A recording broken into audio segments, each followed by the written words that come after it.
கள்ளக்குறிச்சி மாவட்டம் கருணாபுரம் பகுதியில் கள்ளச்சாராயம் அருந்தி 5 பேர் உயிரிழந்திருக்கிறார்கள். அது மட்டுமின்றி 10 பேர் சிகிச்சை பெற்று வரக்கூடிய சூழலில் இந்த சம்பவம் மிகுந்த கவலை அளிக்கும் வண்ணம் இருப்பதாக அதிமுக பொதுச் செயலாளரும் எதிர்க்கட்சித் தலைவருமான திரு எடப்பாடி பழனிசாமி அறிக்கை வாயிலாக தெரிவித்திருக்கிறார். இது பற்றிய முழு விவரங்களை அறிவோம். எமது செய்தியாளர் ராமச்சந்திரன் இணைகிறார். ராமச்சந்திரன், முழு விவரங்கள் என்ன? பதிவு செய்யும்.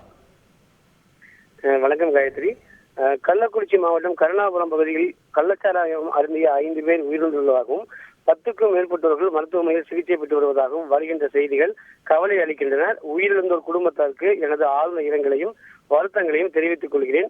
திமுக ஆட்சியில் கள்ளச்சாராயம் ஆராய் ஓடுவதை தொடர்ச்சியாக நான் சுட்டிக்காட்டி வந்ததும், இதனால் ஏற்கனவே பல உயிரிழப்புகள் ஏற்பட்ட பிறகும் கூட கள்ளச்சாராயத்தை ஒழிக்க எவ்வித நடவடிக்கையும் எடுக்காத திமுக அரசுக்கு எனது கடும் கண்டனம்.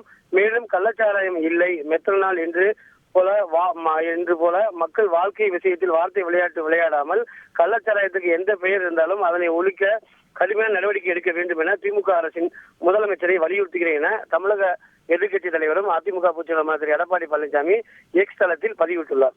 இந்த விவகாரம் பூதாகாரமாக வெடித்திருக்கக்கூடிய சூழல்ல அனைத்து அரசியல் கட்சி தலைவர்களுமே இது தொடர்பாக கடும் கண்டனத்தை பதிவு செய்து வந்திருக்கிறார்கள்.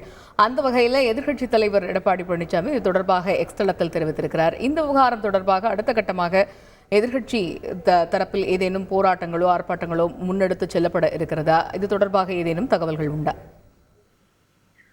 நிச்சயமாக ஏற்கனவே விழுப்புரம் மாவட்டம் மரக்காணத்தில் இதே போன்று கள்ளச்சாராயம் அருந்தியவர்கள் உயிரிழப்பு ஏற்பட்டது.